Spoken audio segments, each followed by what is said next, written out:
예배 다니엘서의 말씀을 가지고 우리 함께 계속 제가 여러분과 함께 나누고 있습니다. 느부갓네살 왕이 꿈을 꾸었습니다. 그러나 그가 꾼 꿈을 어느 누구에게도 말하지 않았습니다.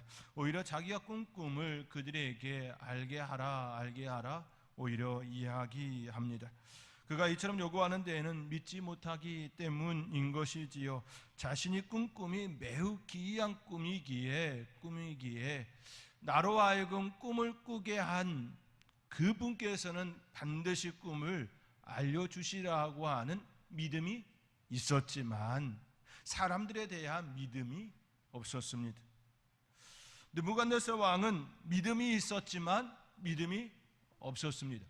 사람에 대한 믿음은 없었지만 자신이 꾼 꿈을 꾸게 한 그분에 대한 믿음은 있었습니다. 그렇지요. 그는 매우 기이한 꿈을 꾸었습니다. 매우 기이한 꿈을 꾸지 않았다고 한다면 그는 이처럼 억지를 쓰지는 않았을 겁니다. 사람들에게 하는 그 행동은 너무나도 억지이지요. 그런 억지를 펴지는 않았을 것입니다.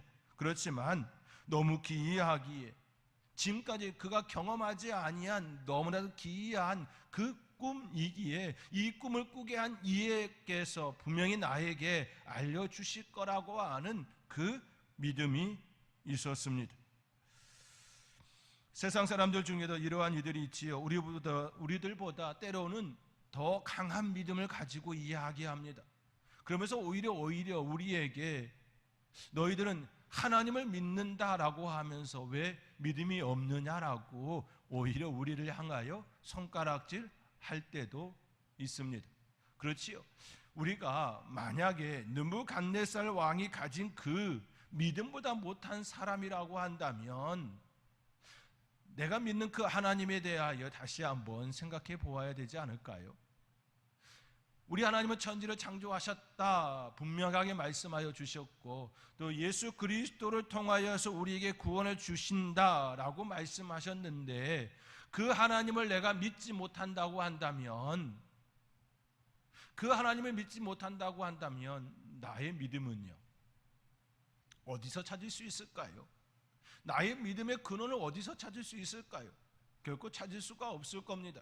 여전히 믿음이 없는 삶을 살아낼 수밖에 없을 겁니다. 그런데 오늘 말씀을 통하여 우리에게 분명하게 알려주시지요.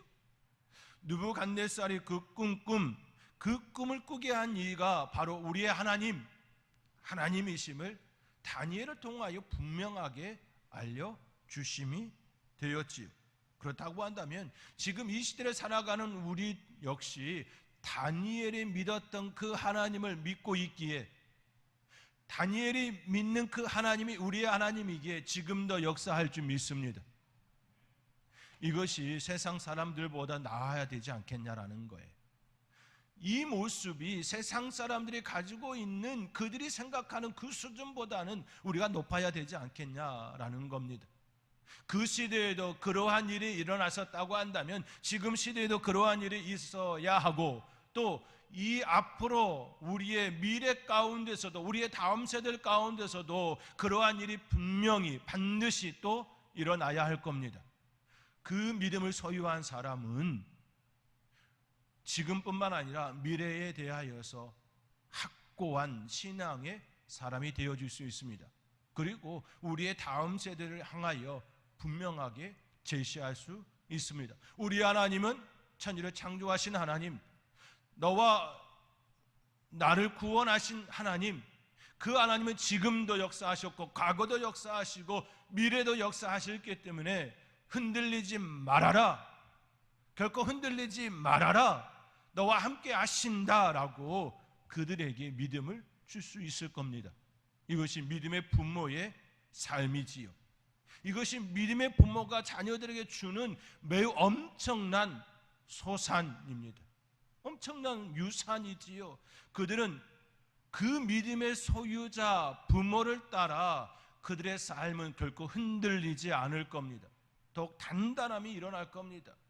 매일의 삶의 자리에 3포, 5포, 7포, 9포 그런 것들이 그들을 압도하는 것이 아니라 하나님의 말씀이, 믿음이 그들의 삶을 압도할 것입니다. 느부갓네살, 그는 꿈을 꾸게 한 이에 대한 믿음이 있었습니다. 그 믿음이 결국 다니엘을 통하여 일어났습니다. 믿음은 기적을 일으킵니다. 그렇기 위해서는 반드시 이성과 경험을 믿음 앞에 두어서는 아니 되는 것입니다. 이성과 경험을 하나님을 믿는 믿음 아래에 두고 우리는 삶을 살아야 합니다. 이것이 우리가 우리의 자손들에게 반드시 주어야 할 귀한 선물입니다. 하나님께서는 그러한 믿음을 가지고 있는 느부갓네살에게 다니엘을 붙여주셨습니다. 그리고 하나님께서는 다니엘에게 깊고 은밀한 일을 환상으로 보여주셨습니다. 느부갓네살의 꿈을 환상으로 다니엘은 보았습니다. 그리고 그 환상을 가지고 느부갓네살에게 나아가지요. 그 환상이 무엇이었습니까? 한 큰 신상이었습니다.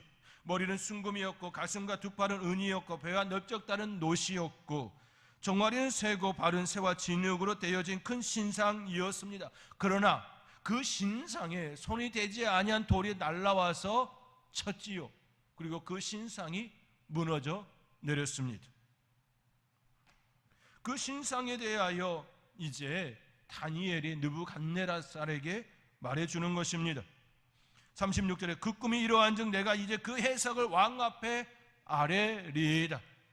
당신이 꾼 꿈 이거 맞지요? 이제 이 해석이 이러하니 들으십시오라고 하는 당당한 그 표현 아니겠습니까?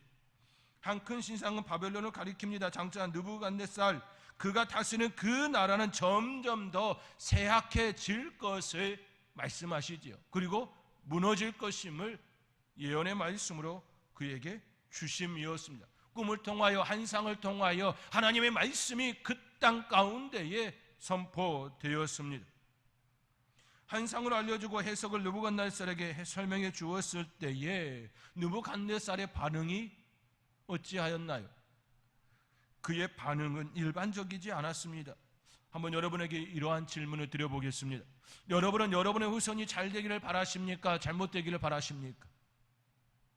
대답이 없으시네요. 대답하셨는데 저에게 안 들린 거지요? 여러분은 여러분의 후손이 여러분보다 잘 되기를 바라십니까? 그렇지 않습니까? 잘 되기를 바라지요. 이것이 보편의 생각입니다. 그렇게 지금의 나의 삶이 때로는 고난과 때로는 힘듦과 때로는 참으로 견딜 수 없는 무게가 있음에도 불구하고 그 무게를 견디려 합니다. 그것을 견뎌야지만이 내 자손에게, 내 후손에게 더 많은 것을, 더 좋은 것을 줄 수 있겠다라는 생각이 들기 때문입니다. 그렇지요? 우리의 앞선 세대들이 어렵고 힘든 그 삶을 헤쳐나왔던 그 이유가 무엇입니까? 내 자손만큼은 이 어려움을 결코 주지 않으리라라고 하는 꿈이 있었습니다. 그 꿈을 가지고 그렇게 삶을 살아왔습니다. 그래야 대한민국은 지금의 나라를 부흥한 나라를 만들어 내었습니다. 이것이 보편적인 일반적인 사고인 것이지요. 그러나 느부갓네살은 장차 바벨론이 망하게 될 것임을 알게 되었음에도 불구하고 슬퍼하거나 애통해하지 않습니다. 그의 초점은 거기에 있지 않았습니다. 그의 초점은 자기에게 있었습니다. 우리의 초점은 어디에 있습니까? 우리의 삶뿐만 아니라 우리의 후손 가운데에 우리의 시선이 가 있습니다. 나의 믿음이 나의 후손에게 연락되어지기를 계속해서 이어지기를 간절히 바라는 마음, 그 마음이 우리 가운데 있습니다. 우리의 초점은 어디에 있습니까? 나에게도 있지만 내 후손 가운데 있습니다. 내 자녀가 잘 되기를 바라고 나의 후손이 잘 되어지기를 바라는 그 초점이 있습니다. 그러나 느부갓네살의 시선은 거기에 있지 않았습니다. 그의 초점은 꿈에 있었습니다. 그리고 자신에게 있었습니다. 그렇지요? 느부갓네살에게 장차 바벨론이 망하게 될 거다, 점점 쇠약해질 거다라고 하는 그 말씀이 그에게 주어졌다면 그가 진정으로 반응해야 될 모습은 무엇이었을까요? 여러분에게 이와 같은 환상, 이와 같은 꿈이, 이와 같은 말씀이 여러분에게 주어졌다면 여러분은 무엇을 선택해야 했을까요? 하나님, 어찌해야 합니까? 그렇지요? 하나님, 어찌해야 합니까? 나의 후손이 망하게 되었사오니 어찌해야 합니까? 이 말이 나와야 되는 거 아니겠습니까? 하나님의 말씀이 너의 집안이 망하게 됐다라고 하는 그 말씀이 여러분 가운데 주어진다면 그 말씀에 대하여 반응의 모습은요, 하나님, 어찌해야 합니까? 내가 어찌해야 합니까? 우리의 후손이 어찌해야 합니까? 이 모습일 겁니다.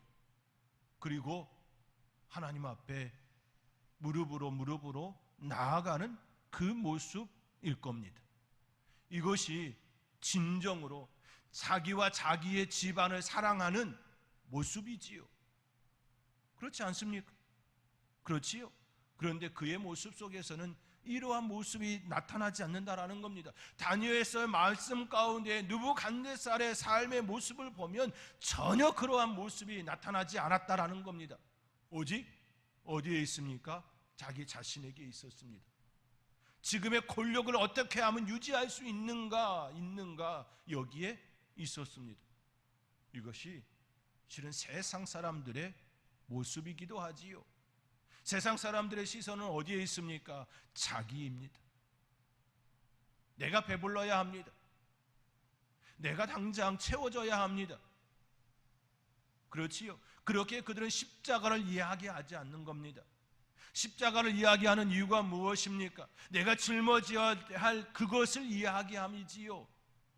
내가 감당해야 될 그 몫을 이야기하는 겁니다. 내 가정에서, 내 사업장에서, 내가 머무는 그곳에서 내가 감당해야 될 그것이 무엇이냐라고 묻는 것이 바로 십자가, 나의 십자가, 우리의 십자가가 무엇이냐라고 묻는 것이지요. 그러나 세상 사람들은 십자가를 이야기하지 않습니다. 영예를 이야기하지요. 영광을 이야기합니다. 드높은 자신이 높아지기를 간절히 바라지요. 느부갓네살의 모습을 통하여 우리는 이 모습을 너무나도 적나라하게 보게 되는 것입니다. 그러면서 우리는 또 한편 왜 하나님께서는 그러한 느부갓네살에게 이러한 꿈을 주셨을까라는 것이지요. 왜 하나님께서는 느부갓네살에게 이러한 꿈을 꾸게 하시고 또 그러하여금 자신이 꾼 꿈을 반드시 알게 하는 이가 있을 거라고 하는 믿음과 또 사람들 앞에서 억지를 쓰게 하였을까요? 라는 것입니다. 왜 하나님께서는 이방 나라의 왕인 느부갓네살에게 꿈을 꾸게 하시고 또 억지를 쓰게 하였을까요? 그렇지요? 느부갓네살의 마음을 움직인 이가 우리 하나님이십니다. 그에게 꿈을 주신 이가 하나님이십니다. 왜 이처럼 말할 수 있겠습니까? 그 꿈을 해석한 이가 다니엘이기 때문에 그렇습니다. 다른 나라의 사람이 아니라 하나님의 사람인 다니엘을 통하여 그 꿈을 해석하였기 때문입니다. 그렇기에 그 꿈은 우리 하나님께서 느부갓네살에게 꾸게 하셨다라고 말해도 틀린 말이 아니게 되는 것입니다. 그렇다면 왜 우리 하나님께서는 느부갓네살에게 그러한 꿈을 꾸게 하셨을까요? 왜? 그는 사람들 앞에서 억지를 쓰게 하셨을까요? 라는 것입니다. 세상에는 우연이 없습니다. 세상에는 우연이 없습니다. 느부갓네살이 꿈을 꾼 것도 그리고 억지를 쓰는 것도 다 하나님의 손에 있었습니다. 다 하나님의 계획 가운데에 느부갓네살에게 꿈을 주셨고 억지를 쓰게 하셨습니다. 왜 그러한 일을 하게 하셨는가입니다. 그 이유는 하나님이 하나님 되심을 선포하기 위함입니다. 우리 하나님이 온 세계를 통치하시는 그런 하나님이심을 하나님 스스로가 보이신 사건입니다. 이스라엘뿐만 아니라 온 세계를 다스리는 분, 그분이 바로 우리의 하나님이십니다. 그 꿈을 해석한 이가 누구입니까? 다니엘입니다. 다니엘을 통하여 우리의 하나님이 하나님 되셨습니다.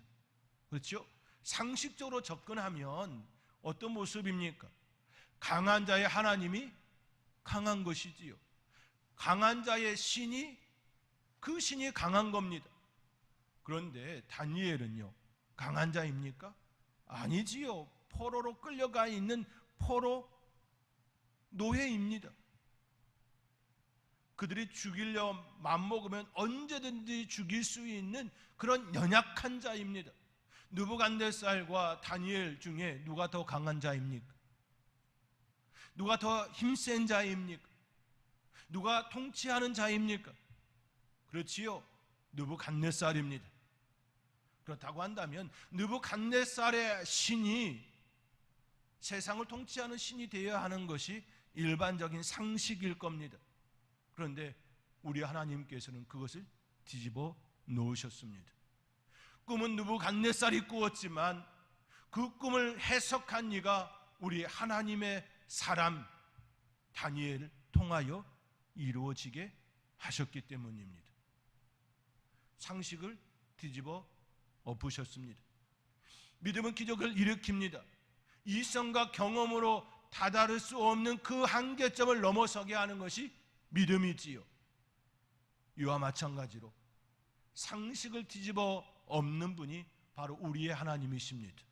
우리의 하나님은 우리가 일반적으로 생각하는 그 수준에서 살아가시는 분이 아니시라 그 위에서 우리의 삶의 조종자가 되어 주십니다. 우리의 삶의 주관자가 되어 주십니다. 우리의 삶을 이끌어 가시는 그런 하나님이 되어 주십니다. 그 하나님이 바로 우리의 하나님이십니다. 그 하나님을 믿는 자가 능치 못할 일이 무엇이 있을까요? 우리에게 믿음이 없을 뿐이지요. 우리에게 믿음이 없을 뿐입니다. 우리 하나님의 앞에서는 그 어떤 것도 능히 하지 못할 일이 없습니다. 어떤 일이라 할지라도 세상이 생각할 때에 이것은 도저히 치유할 수 없는 불치병이라 할지라도 세상 사람들이 생각할 때에 도저히 이것은 넘어설 수 없는 그러한 한계점에 다다른 사건이라 할지라도 내 삶의 자리에 절대적으로 포기할 수밖에 없는 그 사건이라 할지라도 하나님 손에 들려지면 상식을 뒤집어 엎어놓습니다. 곰곰이 생각해 보시기 바랍니다. 이방 나라의 포로가 그 꿈을 가지고 해석해주고 이야기할 때에 느부갓네살의 반응이 어떻습니까? 느부갓네살의 반응이 어떻습니까? 오늘 본문 안에 있지 않지만 본문 이어서 쭉 보시면 2장 47절에 이렇게 기록되어 있습니다. 여러분의 성경책을 펴서 다니엘서 2장 47절 우리 함께 다니엘서 2장 47절의 말씀을 우리 함께 읽겠습니다. 왕이 대답하여 다니엘에게 이르되 너희 하나님은 참으로 모든 신들의 신이시요 모든 왕의 주제이시로다. 내가 능히 이 은밀한 것을 나타내었으니 내 하나님은 또 은밀한 것을 나타내시는 이시로다. 누구의 고백입니까? 다니엘의 고백입니까? 아니지요. 느부갓네살의 고백입니다. 강한 자의 신이 진정한 신이 아니라 상식을 뒤집어 놓는 우리 하나님이 진정한 신이심을 말씀으로 또 말씀으로 이방 나라의 왕의 입술을 통하여 고백해 하고 있습니다. 너희 하나님은 참으로 모든 신들의 신이시요 모든 왕의 주제시로다. 내가 능히 이 은밀한 것을 나타내었으니 내 하나님은 또 은밀한 것을 나타내시는 이시로다. 할렐루야. 우리 하나님이 바로 온 세계를 통치하시는 하나님이십니다. 신들의 신이시고 왕 중에 왕이십니다. 상식을 뒤집어 엎어 놓으셨습니다. 그렇지요? 하나님께서 느부갓네살에게 꿈을 꾸게 하시고 억지를 쓰게 한 이유는 바로 여기에 있었습니다. 비록 포로였지만, 비록 자유가 없는 삶을 살아가고 있는 그들이었지만, 그럼에도 불구하고 진정한 이 땅의 주인은, 온 세계를 통치하시는 분은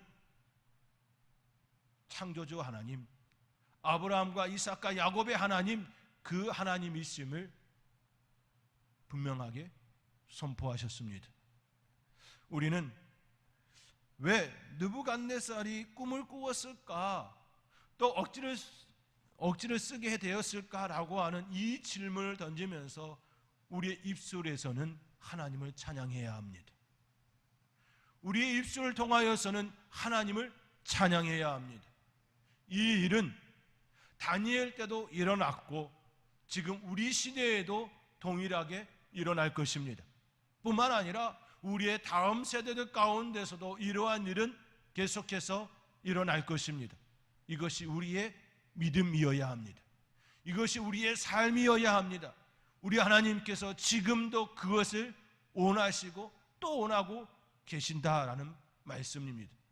이 말씀을 붙들고 기도하기를 원합니다. 이 말씀을 붙들고 기도하기를 원합니다. 우리 함께 찬양단 나와서 기도할 때인데, 하나님,